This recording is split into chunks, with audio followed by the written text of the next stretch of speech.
छांगुर बाबू को लेकर सीएम योगी का बड़ा बयान। बोले ये देश का स्वरूप बिगाड़ने का कर रहे हैं काम। उत्तर प्रदेश के बलरामपुर में अवैध धर्मांतरण के मामले में जलालुद्दीन उर्फ छांगुर बाबा को गिरफ्तार किया गया है।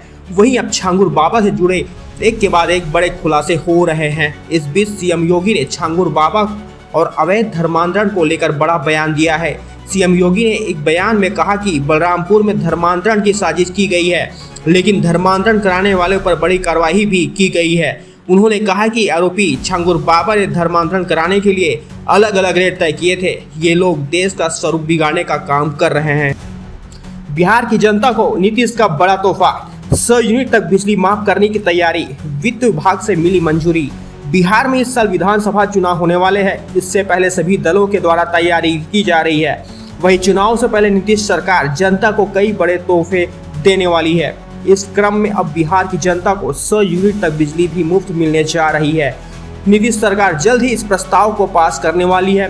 दरअसल ऊर्जा विभाग ने प्रस्ताव तैयार किया है, जिसे वित्त विभाग से मंजूरी भी मिल गई है। तो वही अब कैबिनेट में भी स्वीकृति बाकी है। कैबिनेट से स्वीकृति मिलती ही यह योजना लागू हो जाएगी। भ्रष्टाचार के खिलाफ सीएम विष्णुदेव साय का बड़ा एक्शन, 22 आबकारी अधिकारियों को किया तत्काल सस्पेंड।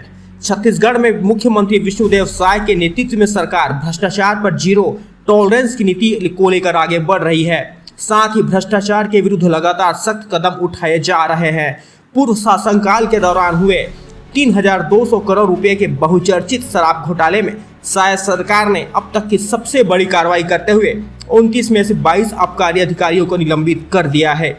निलंबन की इस कार्रवाई को किसी भी राज्य द्वारा की गई अब तक की सबसे बड़ी कार्रवाई मानी जा रही है।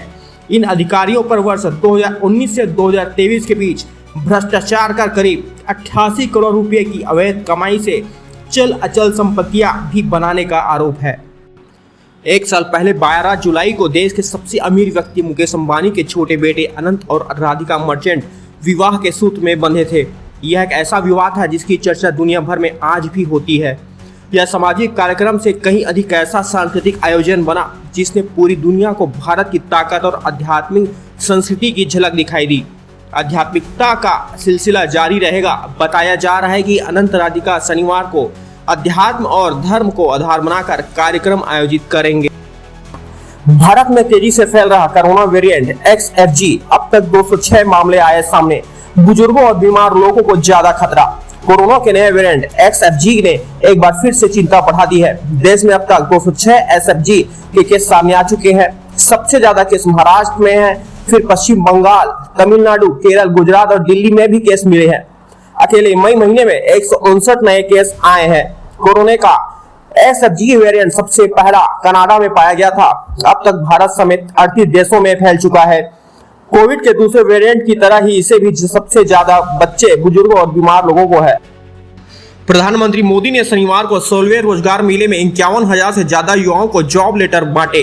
उन्होंने वीडियो कॉन्फ्रेंसिंग के जरिए कहा कि युवाओं का सामर्थ्य हमारे भारत भविष्य के लिए सबसे बड़ी पूंजी और गारंटी है। हमारी सरकार इस पूंजी को समृद्धि का सूत्र बनाने में जुटी है। उन्होंने कहा कि 2 दिन पहले ही 5 देशों की यात्रा से लौटा हूँ। हर देश में भारत की युवा शक्ति की गूंज सुनाई दे रही है। इस दौरान जो भी समझौते हुए हैं उनमें युवाओं को फायदा होना ही है। आपके विभाग अलग है, लेकिन ध्येय एक है। कार्य कोई भी हो, पद कोई भी हो, इलाका कोई भी हो, एक ही ध्येय राष्ट्र सेवा, एक ही सूत्र नागरिक सेवा। आपकी इस नई यात्रा के लिए बहुत बहुत शुभकामनाएं। इंदौर के ट्रांसपोर्ट कारोबारी राजा रघुवंशी के मर्डर में पत्नी सोनम का हाथ सामने आने के बाद दोनों परिवारों के बीच तकरार बढ़ती जा रही है। राजा के परिजन ने सोनम के परिवार से वो गहने वापस मांग लिए हैं जो उन्होंने शादी में अपने बहू को उपहार में दिए थे। सोनम के परिवार ने रघुवंशी समाज और पुलिस की मौजूदगी में वो तमाम गहने लौटा दिए हैं। हालांकि सोनम के पिता ने बेटी को दिया हुआ दहेज और कैश वापस लेने से इनकार कर दिया।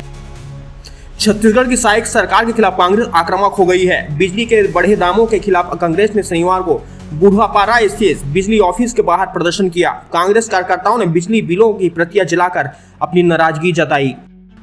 ओडिशा के रायगढ़ जिले के कंजाम योगी गांव में प्रेमी जोड़ों के साथ क्रूरता का मामला सामने आया है। लड़का और लड़की के गले पर बैलों की तरह हल बांधा गया और खेत जुतवाया गया। ग्रामीणों ने उन्हें कोड़े मारे और गांव से भगा भी दिया।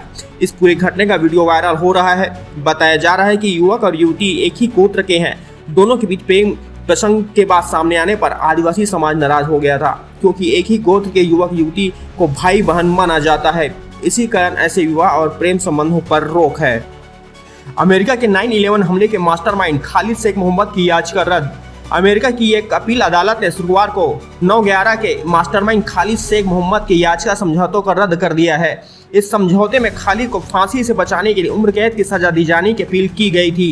कोर्ट ने 2-1 के फैसले में इसे खारिज कर दिया। दोस्तों, इस खबर पर आपकी क्या राय है, हमें कमेंट्स बॉक्स में जरूर बताएं और जुड़े रहें न्यूज़ नेशन के साथ।